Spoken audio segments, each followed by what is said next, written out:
नमस्कार दोस्तों, आपका एक बार फिर से निर्मल पाठशाला यूट्यूब चैनल पर हार्दिक स्वागत है। तो दोस्तों, आज हम बीएसटीसी फर्स्ट ईयर में जो डायरी दी जाती है कॉलेज की तरफ से केस स्टडी की इंटर्नशिप के दौरान, उसके बारे में जानने वाले हैं कि उसको कैसे भरा जाता है, उसमें क्या लिखा जाता है। तो दोस्तों, आपको भी कुछ ऐसी डायरी मिली होगी जिस पर ऐसा केस स्टडी ऐसा कुछ लिखा होगा। तो दोस्तों, इसको आज हम भरने का तरीका जानने वाले हैं। तो दोस्तों, वीडियो शुरू करते हैं। तो दोस्तों, आपकी डायरी में भी कुछ ऐसा होगा जिसमें सबसे पहले नंबर वन जो पॉइंट है उसमें लिखा होगा परिचयात्मक विवरण।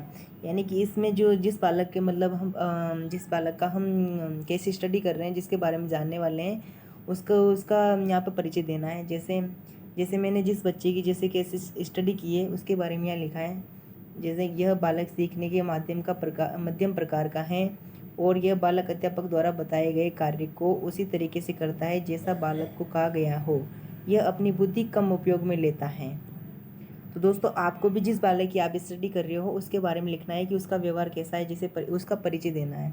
फिर अगली जैसे पॉइंट नंबर 2 में जैसे जन्म संबंधी जानकारी, यानी कि बच्चे का नाम लिखना है यहाँ पर, और बच्चे का गांव उसके बारे में लिखना है। जैसे बालक का नाम मयंक कुमार है। मयंक कुमार ग्राम ककरावदा का ही निवासी है। जैसे आप जिस जिस गांव का निवासी, जिस शहर का निवासी है, उसका नाम लिख सकते हो यहाँ पर आप। फिर अगला देखिए दोस्तों, जैसे तीसरा स्वास्थ्य संबंधी जानकारी। यह बालक पूर्ण रूप से स्वस्थ हैं एवं शारीरिक, मानसिक एवं बौद्धिक रूप से स्वस्थ हैं।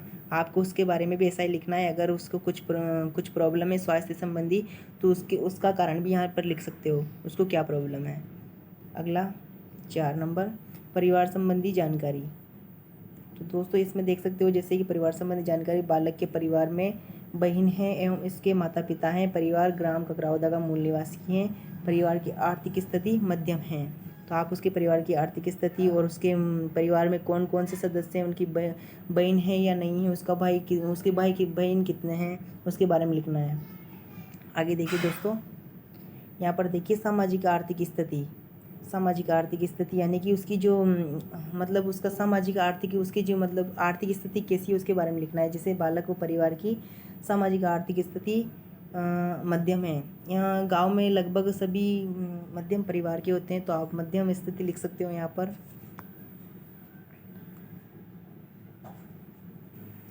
अगला देखिए दोस्तों, जैसे अगला वाला पॉइंट बुद्धि का स्तर, यानी कि जो बच्चा है ना उसकी बुद्धि का स्तर यहाँ पर लिखना है हमें। जैसे बुद्धि का स्तर, जैसे कि बालक का बुद्धि का स्तर सामान्य बालकों की तरह मध्यम है। अगर उसका सामान्य बालकों से अधिक है तो वो भी लिख सकते हो आप। फिर अगला देखिए दोस्तों, जैसे कि यहाँ पर 7 नंबर शिक्षात्मक स्तर।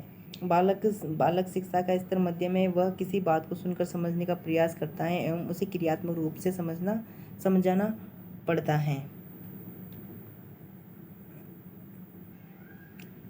अगला देखिए दोस्तों, 8 नंबर पॉइंट है पाठ्य सहगामी क्रियाएं। बालक पाठ्य सहगामी क्रियाओं में भाग लेता है। बालक वास्तव में होनहार है, परंतु वह कार्य के सीखने के बाद ही कर सकता है, स्वयं नहीं कर सकता। अगला देखिए, समायोजन गृह समायोजन। बालक द्वारा अर्जित किए हुए ज्ञान बालक गृह समायोजन बनाए रखता है। संवेगात्मक समायोजन।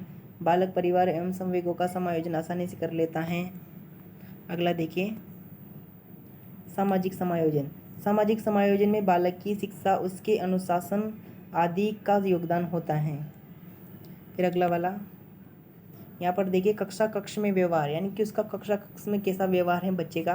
तो यहाँ पर देखिए कक्षा कक्ष में बालक का व्यवहार अन्य बालकों की अपेक्षा सामान्य होता है। जैसा मतलब उसका व्यवहार जैसा होता है, जैसा है व्यवहार उसका जैसा है वो यहाँ पर लिखना है। अगला देखिए, खेल मैदान में व्यवहार। तो बालक खेल के मैदान में भी मध्यम प्रकार का है और सीखकर अपने खेल को बेहतर करता है।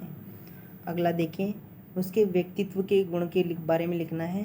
बालक का व्यक्तित्व गुण कक्षा कक्षी एवं में साधारण रहता है। वह प्रत्येक जरूरतमंद बालक की मदद करता है और अनुशासन में रहता है। अगला, शैक्षिक तथा व्यावसायिक योजना। बालक में शिक्षा एवं व्यवसाय के प्रति रुचि जागृत करने के लिए शिक्षक को व छात्राध्यापक बालकों में कौशलों का विकास करना चाहिए। अगला विश्लेषण, यानी कि उसमें अंत में उसका विश्लेषण क्या निकलता है। तो केस स्टडी में बालक एक सामान्य बालक दिखाई देता है और कार्य भी साधारण ही कर पाता है।